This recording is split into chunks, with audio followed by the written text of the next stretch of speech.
O dog do Reddit. Apoiei minha cunhada durante o divórcio, ouvindo seus problemas, mas quando ela flertou comigo, e eu a rejeitei, ela me acusou falsamente. Minha esposa acreditou e me deixou. Preciso contar o que aconteceu porque ainda estou tentando processar como tudo deu tão errado tão rápido, e como minha própria esposa se voltou contra mim quando tudo o que fiz foi tentar ajudar sua irmã num momento difícil. Minha esposa, Dana, tem uma irmã mais nova chamada Jéssica, que sempre foi meio dramática, mas eu nunca me importei muito porque ela geralmente ficava na dela, e só a víamos em reuniões de família onde ela bebia vinho demais e reclamava dos caras com quem estava saindo na época. Jéssica se casou há cerca de 4 anos com um cara chamado Mark, que parecia ser decente. Ele tinha um bom emprego numa seguradora e a tratava bem, pelo que eu via. Mas Jéssica sempre arrumava algo para criticar nele, e Dana apenas revirava os olhos e dizia: é assim que a Jéssica é com tudo. Jéssica reclamava que Mark trabalhava demais, que não a levava para restaurantes caros com frequência, ou que passava muito tempo vendo esportes nos fins de semana. E Dana ouvia pacientemente, depois me dizia que Jéssica tinha expectativas irreais sobre como um casamento deveria ser. Eu nunca me envolvia nessas conversas porque achava que era coisa de irmãs e não da minha conta. Mas dava para perceber que Dana estava ficando cansada de sempre ser o apoio emocional da Jéssica para cada pequeno problema no relacionamento.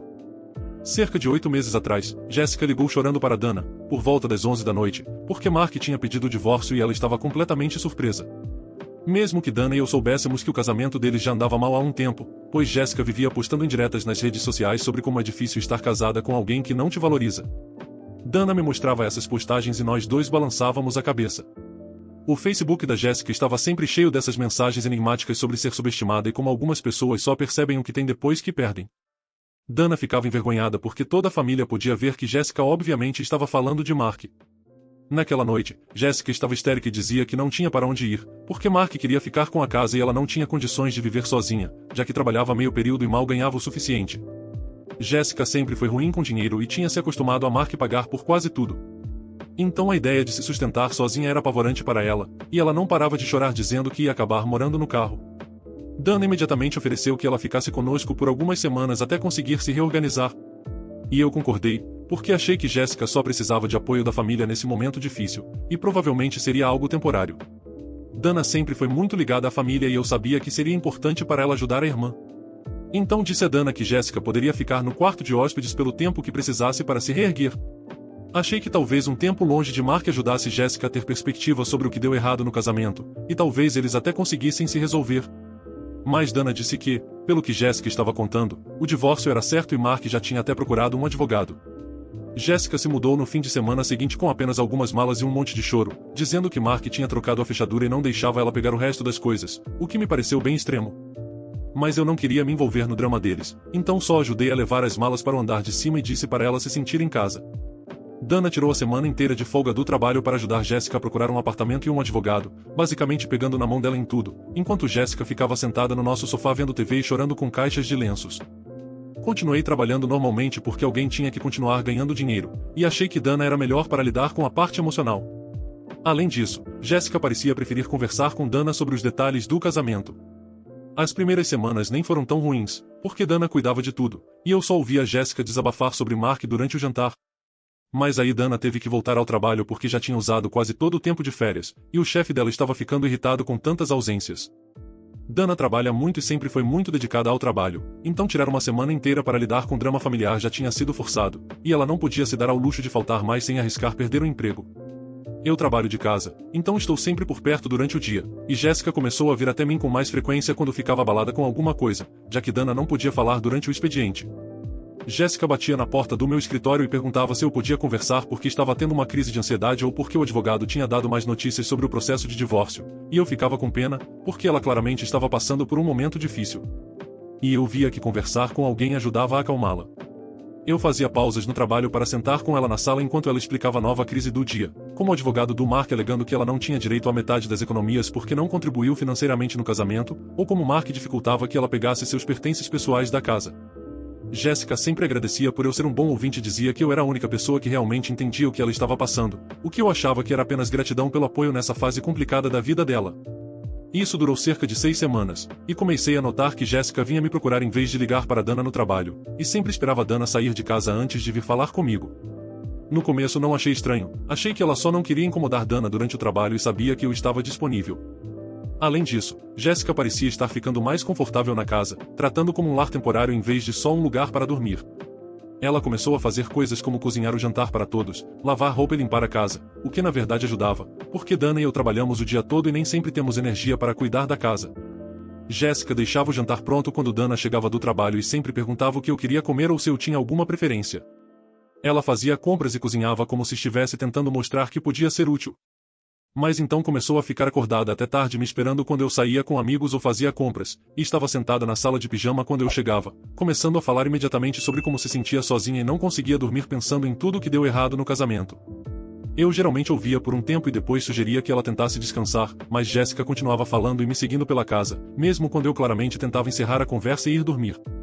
Ela me seguia até a cozinha quando eu ia pegar um copo d'água, ou batia na porta do banheiro enquanto eu me preparava para dormir. E continuava falando pela porta sobre como era bom ter alguém para conversar e como se sentia melhor depois das nossas conversas. Comecei a sentir que Jéssica estava ficando dependente demais de mim para apoio emocional e que talvez fosse melhor ela procurar um terapeuta ou entrar num grupo de apoio a divorciados em vez de depender tanto de mim. Uma noite, cerca de 2 meses depois de ela ter se mudado, cheguei em casa após sair para beber com colegas de trabalho e Jéssica estava me esperando na cozinha usando uma camisola de seda que era reveladora demais para alguém hospedada na casa do cunhado. Ela tinha aberto uma garrafa de vinho e servido 2 taças, e quando entrei, ela me entregou uma e começou a falar sobre como era grata por tudo que eu tinha feito por ela e como eu era um homem muito melhor que Mark ou qualquer outro cara com quem ela tinha se envolvido. Aceitei o vinho para não ser rude, mas mantive a conversa em tópicos práticos, como estava indo à busca pelo apartamento e se ela tinha recebido resposta de algum dos empregos para os quais havia se candidatado. Jéssica vinha procurando apartamento havia semanas, mas sempre arrumava desculpas para não aplicar. O aluguel era caro, o bairro perigoso, o apartamento pequeno demais. E eu já estava começando a me perguntar se ela realmente queria sair ou se estava ficando confortável demais vivendo conosco.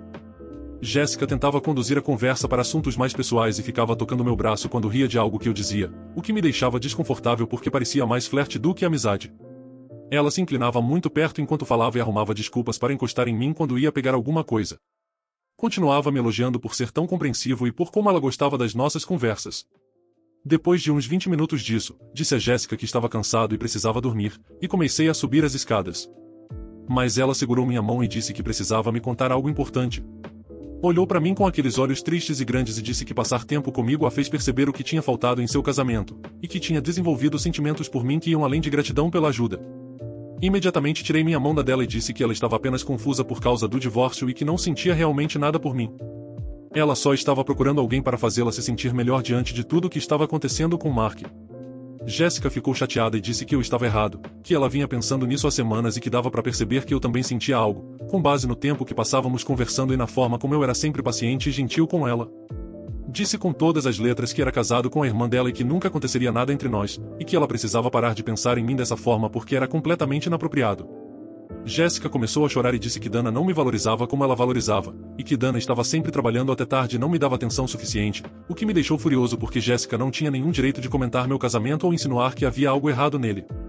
Subi sem dizer mais nada e fui direto para a cama, mas não consegui dormir porque fiquei preocupado com como aquilo poderia afetar as coisas com Dana, e se eu deveria contar imediatamente o que aconteceu ou esperar para ver se Jéssica deixaria isso de lado e voltaria a agir normalmente.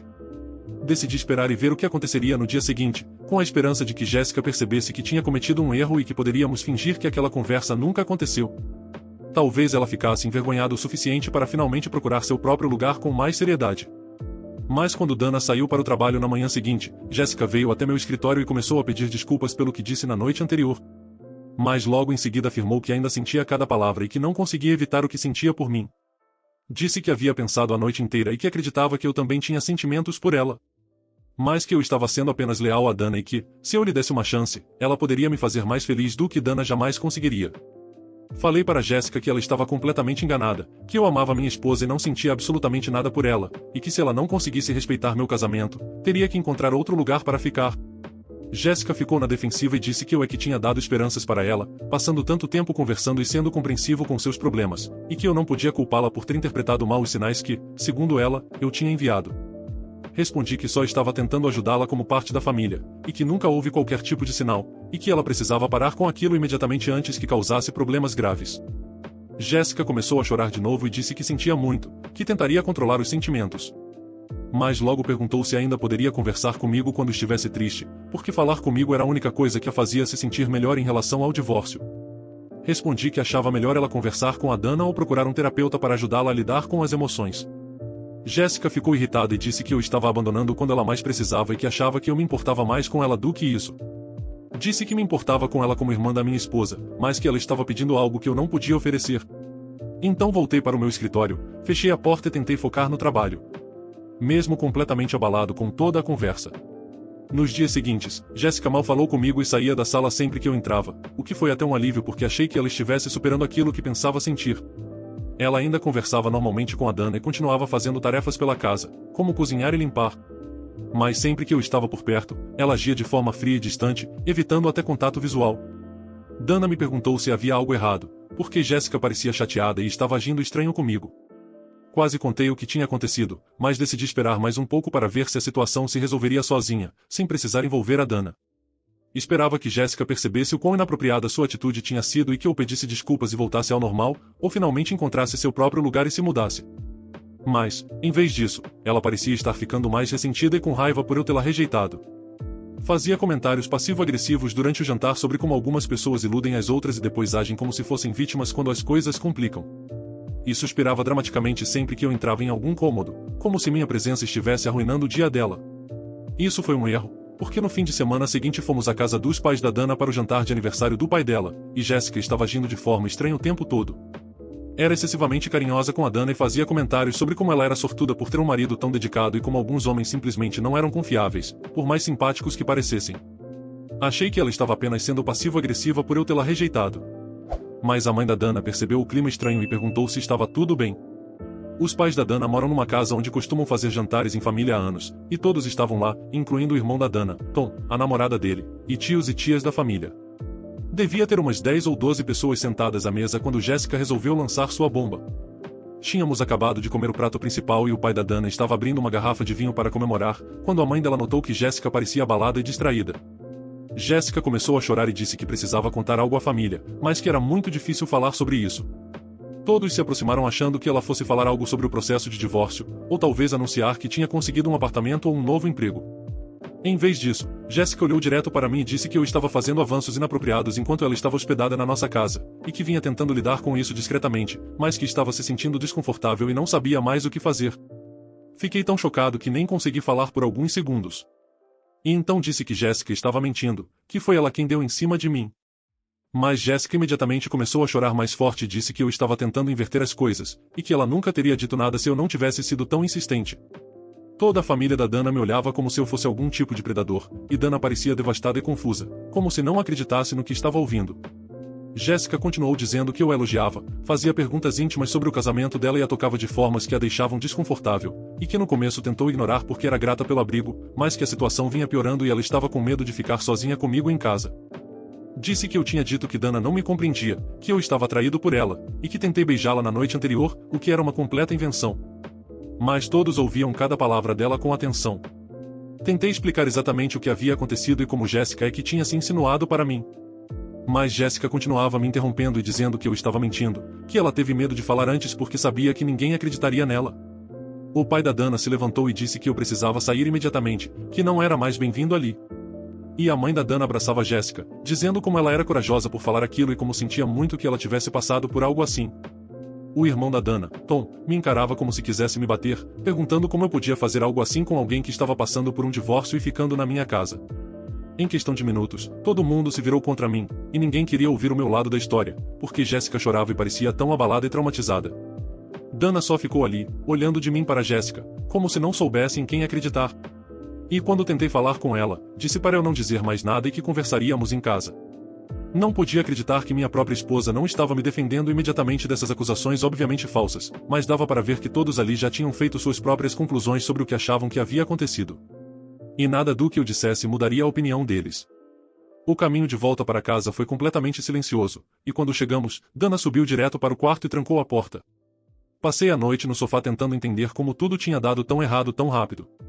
Eu não conseguia compreender como Jéssica podia ser tão cruel e manipuladora a ponto de destruir meu casamento e meu relacionamento com a família de Dana só porque eu rejeitei suas investidas. Na manhã seguinte, Dana desceu e disse que tinha pensado a noite toda e que se lembrou de quanto tempo eu passava conversando com Jéssica, e como Jéssica parecia desconfortável perto de mim ultimamente. Disse que, olhando para trás, conseguia ver sinais de que algo inapropriado poderia estar acontecendo, como o fato de Jessica sempre esperar eu chegar em casa e arrumar desculpas para ficar perto de mim, quando Dana não estava por perto. Tentei explicar mais uma vez que Jessica vinha até mim em busca de apoio emocional e que eu só estava tentando ajudá-la a lidar com o divórcio. Mas Dana disse que talvez eu tivesse interpretado mal a vulnerabilidade de Jessica e, sem perceber, me aproveitado da situação. Fiquei com raiva e disse a Dana que eu sabia exatamente o que tinha acontecido, que Jessica estava mentindo para encobrir o fato de que foi ela quem deu em cima de mim e que eu a rejeitei, e que provavelmente estava esperando que, ao destruir nosso casamento, eu acabasse ficando disponível para ela. Dana disse que queria acreditar em mim, mas que Jessica parecia realmente abalada e assustada, e que não entendia por que ela inventaria algo assim se não fosse verdade. Disse que Jessica lhe contou detalhes específicos sobre coisas que eu supostamente disse e fiz, e que a história dela era consistente e crível, enquanto a minha explicação parecia defensiva e conveniente. Ela disse que talvez eu tenha enviado sinais confusos sem querer, e que Jessica interpretou minha gentileza como interesse romântico, e que quando tentei esclarecer as coisas, isso soou como rejeição, fazendo com que Jessica sentisse necessidade de se proteger contando à família o que estava acontecendo. Dana continuava tentando encontrar explicações razoáveis para como tudo podia ter se confundido tanto. Mas cada explicação que ela criava me fazia parecer ou um predador ou um idiota incapaz de se controlar perto da cunhada. Eu não podia acreditar que Dana estava tentando justificar o comportamento da Jessica e me transformar no vilão, quando tudo o que eu fiz foi tentar ajudar sua irmã durante um momento difícil. Disse a Dana que fui completamente apropriado em todas as minhas interações com Jessica e que ela sabia exatamente o que estava fazendo quando me acusou de algo que eu não fiz, e que Dana estava escolhendo acreditar numa mentirosa em vez de confiar no próprio marido. Dana respondeu que precisava de um tempo para pensar em tudo e que talvez eu devesse ficar em outro lugar por alguns dias, enquanto ela tentava entender seus sentimentos sobre a situação. Perguntei se ela realmente acreditava que eu traria ela com a própria irmã, e Dana disse que não sabia mais no que acreditar, mas que a história da Jessica parecia consistente. Arrumei uma mala e fui ficar na casa do meu irmão, e durante a semana seguinte continuei ligando para Dana, tentando convencê-la de que Jessica estava mentindo. Mas Dana mal falava comigo e continuava dizendo que precisava de mais tempo para processar tudo. Enquanto isso, Jessica se mudou da nossa casa e foi ficar na casa dos pais da Dana, e toda a família dela passou a me tratar como se eu fosse algum tipo de criminoso que se aproveitou da Jessica num momento de vulnerabilidade. Eu me sentia vivendo numa realidade paralela, onde o certo era errado e o errado era certo. E não importava quantas vezes eu explicasse o que realmente aconteceu, ninguém queria ouvir o meu lado da história. Meus próprios amigos começaram a me tratar de forma diferente porque os boatos do que Jessica estava alegando já tinham se espalhado, e dava para perceber que as pessoas estavam falando de mim pelas costas e se perguntando se as acusações eram verdadeiras. Depois de 2 semanas assim, consegui convencer Dana a me encontrar para conversarmos cara a cara. Achei que, se conseguisse fazê-la me ouvir de verdade, sem distrações, ela entenderia que Jessica estava manipulando toda a situação. Mas quando comecei a explicar tudo de novo, Dana me interrompeu e disse que tinha conversado com Jessica várias outras vezes, e que ela tinha contado ainda mais detalhes sobre coisas que eu supostamente disse e fiz. Dana disse que Jessica contou que eu a elogiava pela aparência, fazia perguntas pessoais sobre o casamento e a vida sexual dela, e que eu tocava no ombro e na mão dela de formas que a deixavam desconfortável. Disse também que Jessica contou conversas específicas onde eu teria dito que Dana não me valorizava, que eu era atraído por Jessica e pensava nela de forma romântica. Tudo isso era uma mentira completa. Mas Dana parecia acreditar em cada palavra. Disse que Jessica estava inventando tudo aquilo, e que a única vez que encostei nela foi quando ela segurou minha mão naquela noite na cozinha. Mas Dana disse que Jessica parecia muito abalada e traumatizada para estar mentindo sobre algo tão sério. Disse que Jessica estava tendo pesadelos e crises de pânico desde que se mudou, e que agora estava fazendo terapia para lidar com o trauma que eu supostamente causei. Perguntei como ela podia acreditar na palavra da Jessica em vez da minha, sendo que Jessica tinha um histórico de ser dramática e mentirosa. Lembrei Dana de todas as vezes que Jessica mentiu para os pais sobre onde estava indo ou o que estava fazendo quando eram adolescentes. Dana ficou na defensiva e disse que isso era totalmente diferente, e que Jessica não mentiria sobre algo que pudesse destruir nosso casamento, a menos que fosse verdade. E que eu estava sendo injusto ao trazer à tona coisas do passado da Jessica. Percebi que Dana já tinha tomado uma decisão, e que nada do que eu dissesse mudaria sua opinião. Fiquei com raiva e disse que ela estava escolhendo acreditar numa mentirosa manipuladora em vez do próprio marido, que nunca lhe deu motivo algum para duvidar da sua fidelidade. Dana começou a chorar e disse que queria acreditar em mim, mas que a versão da Jessica fazia mais sentido para ela do que a minha. Toda a conversa foi completamente insana, e percebi que Dana nunca acreditaria em mim, não importava o que eu dissesse ou quanta prova eu apresentasse. Então disse a ela que estava cansado de tentar convencê-la, e que ela teria que escolher entre a irmã mentirosa ou o marido inocente. Dana respondeu que já tinha feito sua escolha, e que achava que deveríamos nos divorciar porque ela não conseguia mais confiar em mim, e não via como nosso casamento poderia sobreviver a esse tipo de traição. Me mudei definitivamente na semana seguinte, e Dana entrou com o pedido de divórcio um mês depois. Agora estou morando num apartamento de um quarto, tentando reconstruir minha vida, enquanto Jéssica continua fazendo o papel de vítima e Dana se sente como se tivesse feito a escolha certa, ao defender a pobre e inocente irmã. O processo de divórcio tem sido um pesadelo porque o advogado da Dana está tentando usar as acusações da Jéssica para argumentar que eu tenho um padrão de comportamento inapropriado, e que Dana deveria ficar com a maior parte dos nossos bens como compensação pelo trauma emocional que eu supostamente causei. Os amigos e familiares da Dana agora acham que eu sou algum tipo de predador, e perdi quase todo o meu círculo social porque as pessoas não querem se associar a alguém acusado de assediar a própria cunhada. Tive que encontrar novos lugares para fazer compras e comer, porque continuo esbarrando com pessoas que sabem das acusações e me olham como se eu fosse um monstro. A pior parte é que eu realmente me importava com a Jéssica e queria ajudá-la a passar pelo divórcio, e ela retribuiu essa bondade destruindo meu casamento e minha reputação. Fico pensando como tudo teria sido diferente se eu apenas tivesse mandado Jéssica conversar com Dana, em vez de ouvir seus problemas pessoalmente. Mas nunca imaginei que alguém fosse cruel o suficiente para transformar um ato de apoio familiar em uma arma contra mim. Agora estou recomeçando quase que do zero aos 35 anos, e tentando descobrir como voltar a confiar nas pessoas, depois de alguém que eu considerava da família estar disposta a mentir sobre mim para conseguir o que queria. Sei que não fiz nada de errado, e sei que Jéssica é uma pessoa mentirosa e manipuladora. Mas nada disso importa porque todo mundo que importa acredita na história dela, e não na minha. E sou eu quem tem que viver com as consequências das mentiras dela. Já pensei em tentar provar que Jéssica mentiu, mas não sei como se prova uma conversa que tivemos só nós dois. E mesmo que eu conseguisse demonstrar que Jéssica inventou tudo, não acho que Dana me aceitaria de volta neste ponto, porque ela está convencida de que tomou a decisão certa, ao ficar ao lado da sua irmã, alguém que era da sua família, e admitir que ela estava errada ao fazer isso significaria reconhecer que ela destruiu o nosso casamento por causa de mentiras. Comentários sobre o relato. O OP cometeu vários erros e infelizmente propiciou essa situação desagradável a si mesmo. Primeiramente porque ele não deveria ter bancado Salvador, e se proposto a ser o apoio emocional da sua cunhada.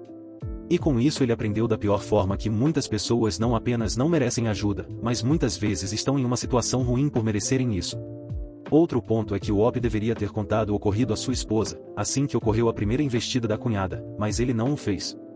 E por fim, após toda essa destruição, o OP ainda não conseguiu ver o lado bom dessa situação, pois agora ele não vive mais em meio a pessoas que nunca acreditaram ou confiaram minimamente nele, ou seja, a perda desse casamento e família não foi realmente uma perda, mas sim um livramento.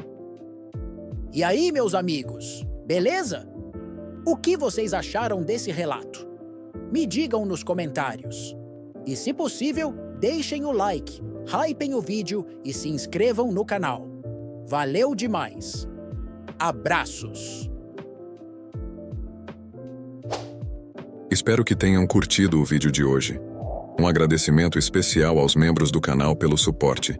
Todos vocês ajudam demais. Considere você também se tornar um membro e se juntar à matilha. Muito obrigado por assistir. Inscreva-se e deixe o like. Abraços.